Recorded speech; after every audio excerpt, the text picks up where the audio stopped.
the Homeschool How-To. I'm Cheryl, and I left the life of classrooms and cubicles for home educating in the countryside. But I have no idea how to homeschool, so I interview the people who do. Join me on my quest to learn all the ways there is to homeschool. Welcome, and with us today, I have Laurie Hammer from the Take Back My Brain podcast. I love that title. Thank you. Laurie, thank you so much for joining me today. Hey, thanks for having me. It's great to be here.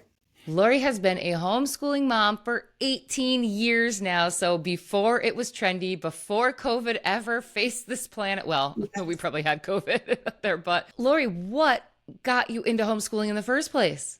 Well, I kind of toyed with it off and on, I should say. I never wanted to be a homeschooler to start with. And then I married my husband, and a family member was homeschooling. And I'm like, oh, if they can do it, I could do it too. Because it's not like we had a bad experience in public school. It was like, my son was really bored, and there was a few incidences where they should have sent home a note that said, hey, we're going to go over this video in school. You're supposed to sign off on it. Well, I wouldn't get the note until like 2 days later, and they already watched the stranger danger video. And then he came home with questions about somebody said something, about something that happened in their life. And like, I didn't want him exposed to those kind of things, or I should have been able to be there in the room with them because I volunteered all the time and all these kind of things. And then I would see, his best friend lived next door to us, and he had Tourette's. He has some, lots of different challenges there. And, I would have to go on all the field trips with him because the teachers didn't know what to do with him. And so he would listen to me and behave for me, but he wouldn't if I wasn't there. And so I was kind of like, had both these boys, and, but I just didn't like the way things went. And I thought I can do a better job. And then they're like, oh, well, we could put him in the talented and gifted program. And I went to see it. I'm like, well, that's what we do for fun. We're not going to like waste our time in school, doing these projects that we do at home. And then I talked to my husband's cousin, and they're like, this is what we do. And then we had people in church that homeschooled. And she's like, let me take you to a homeschool meeting. Now, mind you, my son was 7. And so she took me to homeschooling the high schooler meeting. And looking forward, right? She goes, just come and meet these ladies. You'll love them. Her boys were great. I thought, well, I could do this. Her boys turned out, I always thought homeschoolers were weird, and I was never going to homeschool. And I didn't want to be that angry mom, because I heard the angry mom next door to my parents all the time who homeschooled her kids, who were a little bit odd. Anyway, so I went to this meeting, and we pull up, and I'm looking around at all these women walking in, and they've got the denim skirt on, they've got the tennis shoes, and they have the white shirts, and their hair's all in a bun. And here I am in my jeans and sweatshirt. And I looked at her and I said, I didn't know so many Amish people. No, I said, how many apostolic people? Because we have a huge apostolic group around here that all wear those same clothing. I didn't know so many apostolic people homeschool. And she started laughing. She goes, no, Laurie, that is the uniform. I said, you've got to be kidding me. We don't have uniforms at our house, right? And she goes, no, that's just the very conservative homeschoolers. That's just the way it's been, since they started. And I said, well, I'm just not going to fit in with this group then, because there is no way that I am wearing a denim skirt and tennis shoes. Never, ever in my life. She started laughing because she was dressed the same as I am. She's like, I don't wear that either. So anyway, we went into this meeting, and I learned things, and I'm like, I'm going to homeschool. So I went home and I told my husband, I said, we're going to homeschool. And he's like, what? No, we're going to homeschool. Weren't you at bingo? What the heck? What are all these ladies in denim skirts? Tell me you're not going to wear those. Yeah, that's how I kind of got my first introduction. But I thought, if all these women can do it, there's no reason that I can't do it. If my cousin can homeschool 8 kids, there's no reason I can't homeschool 1. So that's how we started. How did your son feel about being pulled from school? Did he have any pushback? He was so excited. He was very, very excited. So he saw what his cousins got to do. And he's like, I want to play. I want to climb in trees. I want to do this. I want to, let's try it. Let's see what happens. And how many kids do you have right now? I have 2. My youngest is 18. Okay. So you are at the tail end of that journey. I Okay, am. we're going to get there. So what was the biggest hurdle in the beginning? Oh my gosh. In the beginning was not trying to do public school at home. Yeah. So the hurdles have stayed the same, even over 18 years. Because we're the parents. I'm not a second generation homeschooler. My son, when he homeschools his kids, he won't have that issue, right? Because he married a homeschool girl.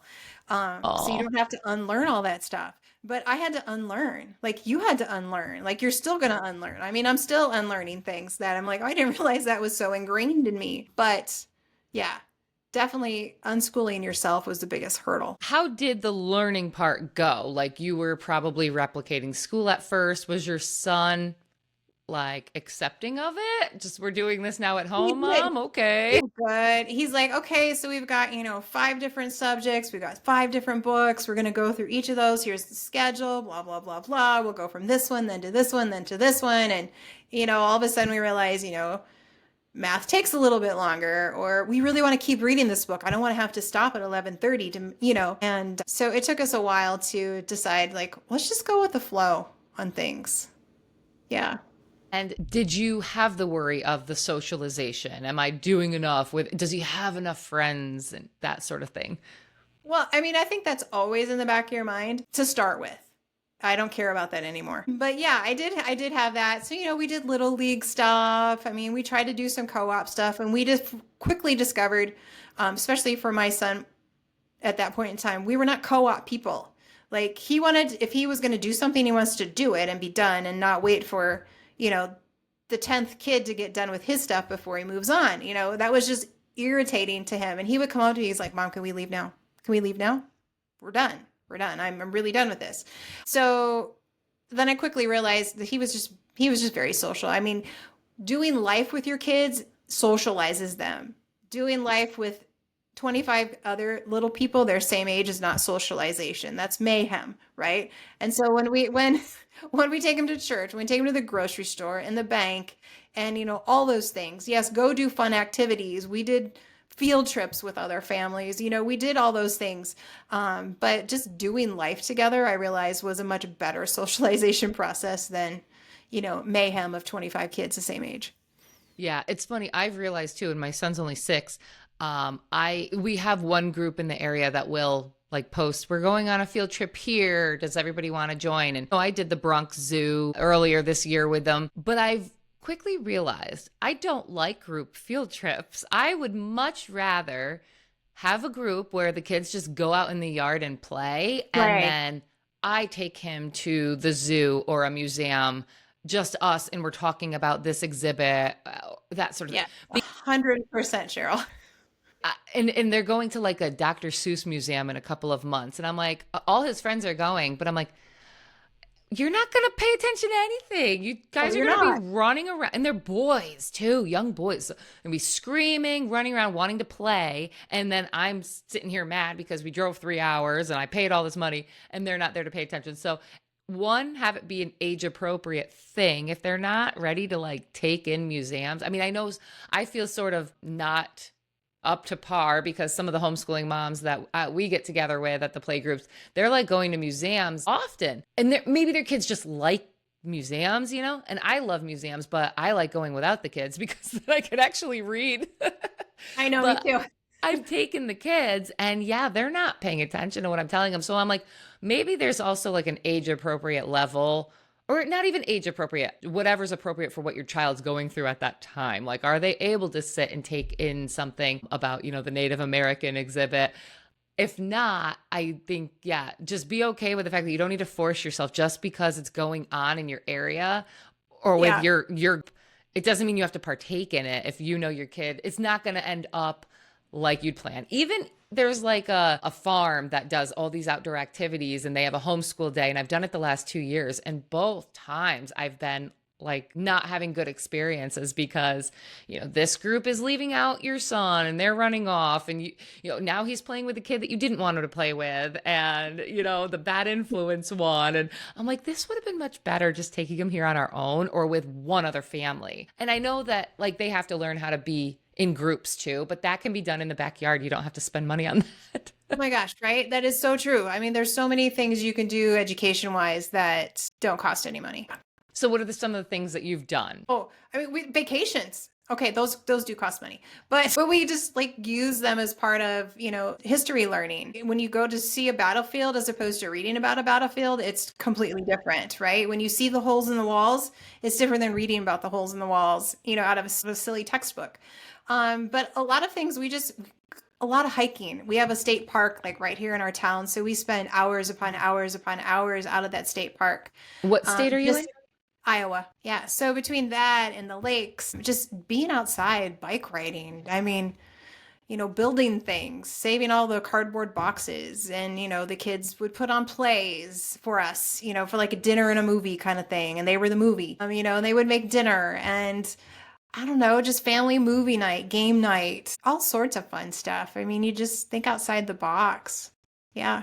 That's so awesome. And you're really forming those bonds. And Oh yeah, that's just so I'm all about precious. let's just go somewhere and do something that, camping is so much fun. I mean, we didn't do it a ton, but every time we went, we had such a blast. But hiking, we do a lot of hiking with the kids when they were little. Now, as the kids got older and you're kind of like thinking, have I prepared you for what you want to do in life? I mean, how did that settle? How did you cope with that? I mean, did you talk about college? Was that an option for you guys? Was it something that you were striving for? I mean, it's different with my son and my daughter. So we'll talk about my son first. He always had different passions, so we would just pursue those passions, right? So he's an amazing musician, and so he has all the instruments. He's an amazing pianist, so we did lots of piano lessons. We did competitions. We did, all those kind of things, and trying to figure out what do you want your next step to be. Let's just try something. If we don't like it, then we just won't do it again. It's not like it's a bad thing. So never pressuring them to stay into something that they didn't want to do. He thought he wanted to be an electrician for a while. So I bought, electrical kits for him. Well, he never did any of them. So we realized he probably doesn't want to be an electrician, but he does it. He was so curious and he likes to work with his hands. And he's such a good musician that he's like, what about piano tuning? And so he took a course in piano tuning and then he mentored under the local piano tuner. And then at 16, he bought the local piano tuner's business. And so he had a business at 16. He also was a kid who just liked adventure. So he would, go to Ohio to a music camp. We had friends that moved to Idaho and we sent him on a train by himself to Idaho when he was 16. Not everybody would do that, but he was such a trustworthy kid. And, it just made sense to us at the time. And I guess I didn't worry about those things. We went and checked out colleges, like, what do you want to do next? And he realized, like, this isn't the environment that I want to be in. This is not the direction that I want to go. It's not going to allow me to pursue the music opportunities that I want. Didn't want to be a concert pianist, didn't want to teach in school. So those are kind of the things that didn't really fit into the box, right? And so anyway, he's like, can I do a study abroad program? So we found a study abroad program where he went to Ireland and he studied at the University of Limerick in their music program. And then he traveled all over Europe and all over Ireland while he studied over there. And then he came back and grew his piano business. And now he's a county supervisor. Because he likes politics, because he ran a guy's campaign when he was in high school. So he had lots of these experiences. We did speech and debate, traveled all around with that. And he also works part-time for a farmer, and then he just bought his own acreage. So, I mean, he's just turned 26, and he's done all these things, and he kind of really has a direction that he wants to go, and he just pursues it because he loves to learn. He finished his 4-year degree on his own time, and in his own way. And it had nothing to do with music, but I know it's going to further whatever he decides to do, for the rest of his life. And then my daughter's totally different. He was a kid that would sit and study a map and memorize the lakes of the world without me telling him to do it. She looks at a map and goes, that's too many words. And I'm not really sure where Idaho is, kind of thing. She's just totally different. She's a lot more of a free spirit since she was young, and she loves horses. And so everything that we do really evolves around horses and dogs and animals. And, what does she want to learn? We've done different certifications. We've just done kind of like, okay, what do you want to try next? And something that she does will just land and just, really resonate in her spirit. And she'll go, okay, this is what I want to pursue. And so then we'll go in that direction. But I never wanted to push anything on them. So I didn't care about college. I don't feel like my college degree got me really far in life. I'm sure it's helped me in, lots of different ways. But I think I probably would have made it in the same spot, probably maybe even sooner if I didn't have a college degree, looking back on things. So I don't know. It just I just have learned over the years just to go with the flow on a lot of things. If your child is really excited about something, then do all you can to help them pursue that passion. And if they veer off into something else, that's okay. Then just, my son didn't want to be an electrician. So what did I waste? $200 on electrical kits? Oh, well, It wasn't 200,000 that you would have. It wasn't 200,000. Yeah. Exactly. So, he got to go to Ireland and travel and experience those kind of things. And nobody, it just helped him to grow as a man. And so always we were thinking, how can we grow? How can we build character? How can we build their self-confidence and, so that they can be all that God created them to be. So, And you know what I yeah. love about your story, especially with your son, because he's 26 now, is that when he was 22, he wasn't expected to know what he wanted to do as a career for the rest of his life. Because that's really what kids think. And we're just kind of programmed to think that. At 18, you're supposed to know what you want to go to college for and then get into a lifelong debt for this, right? Right. And then come out and you're supposed to do it. And it's so silly because jobs change especially as technology. I mean, podcasting wasn't a thing when I went to college. No, So, no, and you know what? I learned how to do it on YouTube you and did. listening to Yep. podcasters. Yep. So, anything that you want to learn, you can probably learn without the degree. Some jobs need the degree to get certified or whatever, Clearly. but it's just, why do we expect them even at 22 to know what they're going to do for the rest of their life? I'm looking at my sister's kids now that are all in their late teens, early 20s. And yeah, it's like, oh, well, I want to be a cop because, well, I've always wanted to be a cop. Well, that's weird because your dad's a cop. Yeah, no, it's what I always wanted to do. Is it? Or are you just, because I became a government worker because my parents were government workers. It was like, well, Yeah. so, and okay, that didn't work out. So now they don't know what they want to do. And, my niece and my other nephew, it's like, oh, let's go to school for engineering. Well, do you want to engineer? Do you know what that entails? Do you know what kind of jobs you can get? Do you know where the future's going with it? And then we get into so much debt over it. And Oh especially my when goodness. both, Crazy. boys and girls are both going. And then if you come together for a marriage and to form a family, you've got double the debt now. I know you It's, got $300,000 worth of college debt. Like, how do you pay yeah. that off? So, I mean, and is it by design? Probably to, get everyone into this debt so that they both have to work. And then you're Mhm. forced to send your kids to daycare and school because school is the free option of, daycare once they're of the certain age. So it really is crazy how it all snowballs. But I love that even at 26, you don't expect him to know what he wants to do with the rest of his life. And why do we ever think we should? Like, Right? I changed careers at 30. I've been doing this for 2 years, 38 years old. I started podcasting. Not that it's a career because I don't think it really makes much money, but there's potential. I'm sure it's a business. There's potential there, Cheryl. There's potential. Yeah, but you can totally change directions. And so, yeah, why would we think a 22-year-old is going to know that? And to put them into debt over that anyway is just really crazy. So It I is. commend you for always just letting your kids go with where the wind takes them and Thank you. seeing how that flourishes.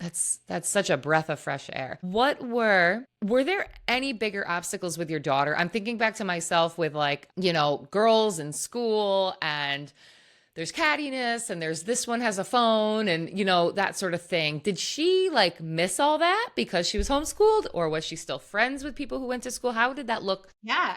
for your daughter So versus your for my son? daughter versus my son. Yeah. So, I mean, their friend groups look very different, and how we developed those friend groups looked very different because she's not interested in the same things that my son was interested in. So, we did a few co-op things, and that's how she met a lot of her friends, was in that co-op situation, which stemmed out of volleyball. So we have a homeschool volleyball team where, she played for quite a few years there and developed some good friendships during that time. So was there a lot of cattiness or anything in those? Really, we didn't have a whole lot of problems with the girls in our homeschool group at all. I mean, there's always going to be a little something here and there, but for the most part, not really. But her best friend she goes to public school. And so, she spends a lot of time. She goes to lots of the public school, games and stuff with her friend and things like that. But she tells me all the time, thank you, Mom, for homeschooling me. Thank you that I am not there. Yeah. And so I'm like, okay, phew, thank Yeah. you. I'm glad because it doesn't always work out for everybody, but it has worked out really well for us. And like my daughter-in-law has told me in the past, she's like, you have just allowed so much freedom for your kids. Not that she had a bad experience, in her home at all, but she's like, you have so much more freedom in your home. And I hear that from a lot of my friends' kids, over the years. You just have so much freedom in your home to express, to talk, to try, to do, all those different kind of things. And that's really the environment we wanted to set up, because that's how you learn, is you learn in freedom, always with parameters, right? Freedom with parameters. And so I never gave my kids a curfew. I never needed to, they were always home by 10, not because I asked them to be, but because they wanted to go to bed. They valued sleep because they've grown up in an environment that valued sleep. They've grown up in an environment that values nutrition and health and all those kind of things. So while it looked really different for both of those, there are a lot of similarities as far as like foundational things for both my son and my daughter. But I would never send her off to Idaho on a train at 16 either. So definitely different for her as opposed to for my son. So do you think, I know for myself starting out, I looked at, are they going to resent me someday because they weren't part of the traditional high school football game or prom or that sort of stuff. Now I kind of see that's like a silly worry because you can make your own prom as a homeschooling community. You can be a date to a prom if at the school, or it just doesn't really mean anything anyways. So how did your kids take that? Did they care? My daughter, she could care less. She's like, I don't want to dress up. I don't want to go to dance. She doesn't like attention. She doesn't want to date boys. She just wants to be with her horses. So that's it. My son, he went to 2 different proms with friends because he played piano at the Catholic school and at the public school for like their music contests and stuff. So they would hire him to come in and play piano because he's that good. And so he met friends that way. And so, had this group of friends, which was amazing. And then, he had girls that didn't have a date. And then, hey, Carter, why don't you take Carter? He's a safe date, kind of thing. So they would, take Carter to dances and proms and those kind of things. So he had a blast. And he would go to the games. My daughter goes to the games. Both of them can go to anything that they want to go to. And, I don't care. My son did run cross country because I was not going to have them dual enroll because I just am not. It was just one of my things. I didn't want you to dual enroll because I didn't want to be on the school schedule. And that was our thing. We want to have freedom. We don't want to be on the school schedule. Well, he came to us his senior year and he's like, I really want to run cross country. I'm like, I don't want to be on that school schedule. Well, he made a PowerPoint of the reasons why he should be on the cross country team. And so he got done and my husband looked at me and I looked at him. He goes, how can we tell him no after this amazing PowerPoint, right? I'm like, okay, fine. So he was on the cross country team his senior year.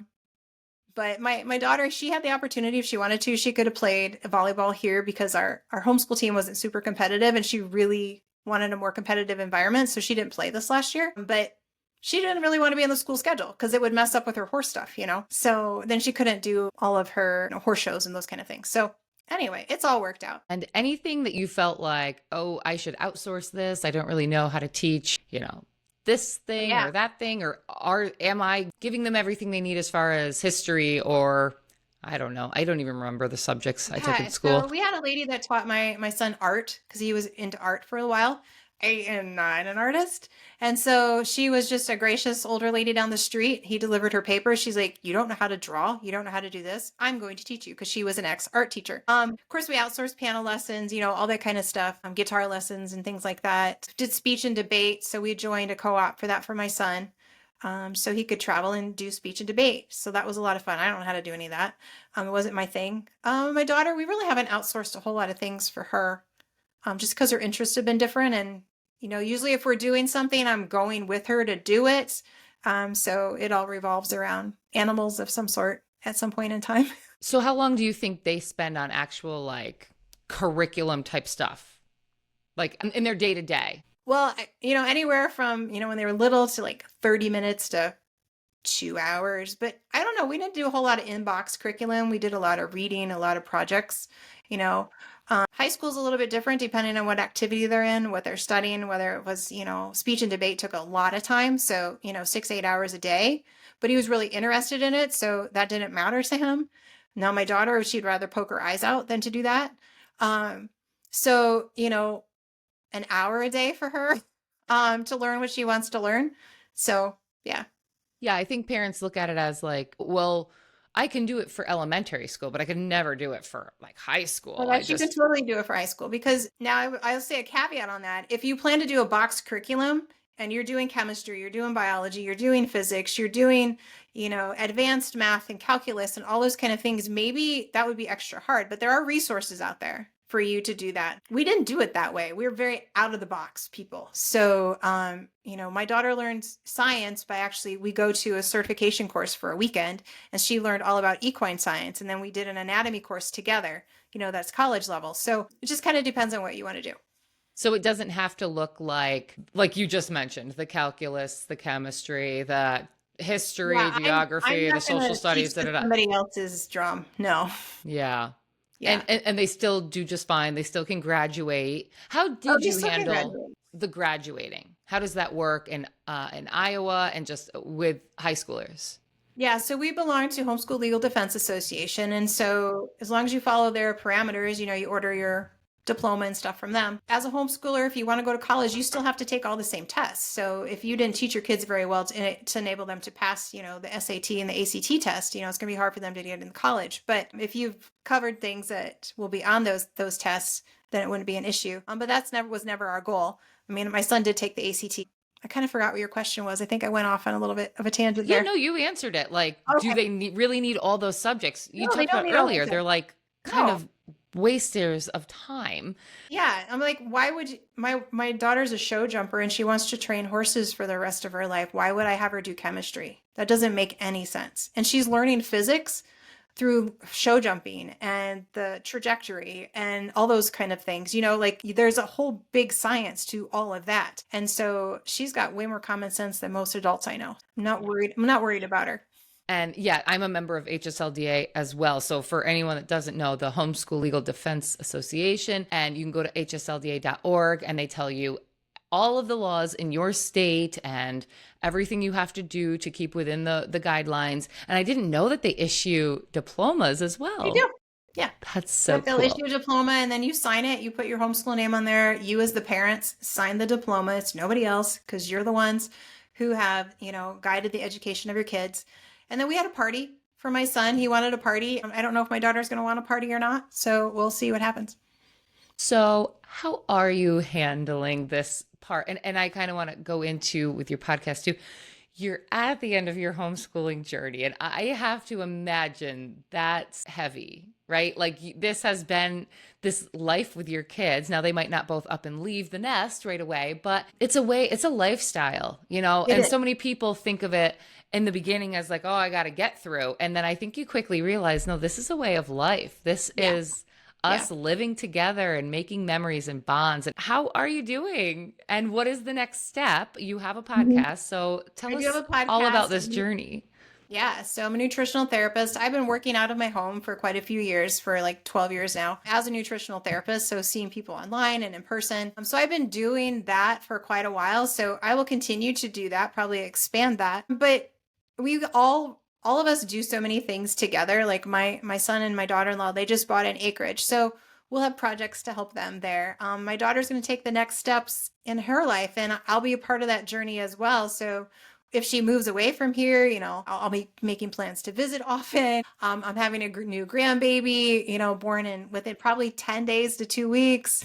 Um, Congratulations. Thank you. So I feel like it's just a continuation of everything that we've started. I don't feel like it's an end to anything. I feel like it's just, okay, so, that piece is quote unquote done, but the way we've structured how we live in homeschool in the first place, it doesn't feel like it's done. We're still all learning together. We're still all, trying to do new things, and we're all supportive of everything that everybody does. Like I just feel like it's a continuation of what we've been doing. It's just going to look a little bit different. And I'll ask me when my daughter moves out eventually. I don't know. Because we do everything together, but it's all good. It's all good. Yeah. And so what made you even start the podcast? And Um, how did that come about? Yeah, I like listening to podcasts, and I thought, gosh, I just want to interview people. It just seems like fun to me. So it just was something fun I could do. So that's kind of why I started it. I just wanted to interview people mainly about health, but it's kind of broadened a bit. So, you were just on my podcast. And so I just want people to be able to think bigger and broader about life in general, and that we can do way more than we think we can. And there's lots more opportunities out there than we give, life credit for, I guess. Yeah, and I think that's by design too, and Mhm. part of the indoctrination process of the school system. Totally. Yeah. Oh, that's so awesome. And what even gave you the idea to like it's called take back your brain? I Take back love my that. brain. I know. Well, I started, like I said, I'm a nutritional therapist and I work with the brain. So I do amino acid therapy to help people overcome anxiety, depression, OCD, other mental health issues. And so the brain is always my focus. And so when I created a 90-day program, and I initially called it the Take Back My Brain program. And then I'm like, I should start a podcast called Take Back My Brain. And so that's what I did. That's so interesting. So, side note, that my father had severe, severe OCD. It Mm. probably started in his maybe late 20s. And when he had me at 42, I mean, we couldn't wear black in the house because it like represented Uh, death. We couldn't have money in the house. You couldn't say wow. like the words cancer or any disease, AIDS, anything. So if it was on a commercial, we have to shut off the commercials Wow. because That's some commercials significant. might say this Yeah. could cause cancer. If it did say it, he'd have to throw out all the food in the house. We had a certain car was the food car. So if my mother was coming home from work, she couldn't just pick up like dinner on the way home. She had to come home, get the food car, and then go to the place to get dinner and bring it home. And then he'd have like Wow. weird places that only the food could come through. Like at one point, it could only come through the window. So she'd have to like knock on the window. Yeah. And I always wanted to get into, I mean, I've started writing a memoir about it, like kind Yeah. of the craziness that was, but in a light form. But I've always wondered like what makes the brain do these things. It was probably from a childhood trauma. I think his father Probably. was Yeah. abusive to the mother, and his mom was from Poland and Okay. didn't have a lot when she came over. So I don't know how she ended up with this guy, but they had three very odd children. Um, all had issues. And then I've seen just, like a sister of mine a half sister has issues too. And yeah, I'm like, what makes the brain do that? Is there a easy answer, or it's always different in everybody?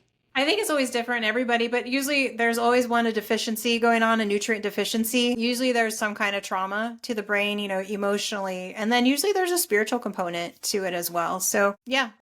Yeah, you kind of necessarily you need to dive into all of those, but I mainly focus on, I mean, we always get into emotions in there, but I fix the deficiencies in the brain so that you can, work with your therapist or whatever to deal with the emotional piece. And, then you and God can get right too. So Okay. I would imagine that most people have some sort of nutritional deficiency anyway, just because 100%. our Yes. soil doesn't have any nutrients in it. And Yes. yeah, Yes. so it's just narrowing it down. What is it? Yeah, it's super interesting. Like I love all that stuff. I just haven't like delved into it, but I'd love to one day really figure Yeah, we out can like chat. You and I can chat. We can talk about that. awesome. Laurie, thank you so much for joining me on this Thanks episode. for I having me. love hearing from the moms that have like they have a completed product here and they're successful. Like we're so Right. worried our kids are going to hate us because we didn't give them this opportunity or that. But I came to the realization recently that a world schooler is not going to be able to give their child the life of a homesteading family, No. right? Yeah. But both are fantastic. Both Both are are fantastic. fantastic Yeah. ways to live. So Hmm. we just can't give our kids everything, but we enjoy what we have and Yeah. make the most of it and really Yeah. embrace life together. And that's really what it's all about. So It thank you is. so much for joining me. I'm going Thanks to for having link me. your business and your podcast in the show's description so people can click on that and check you out. Awesome. Thanks, Cheryl. Thank you, Lori.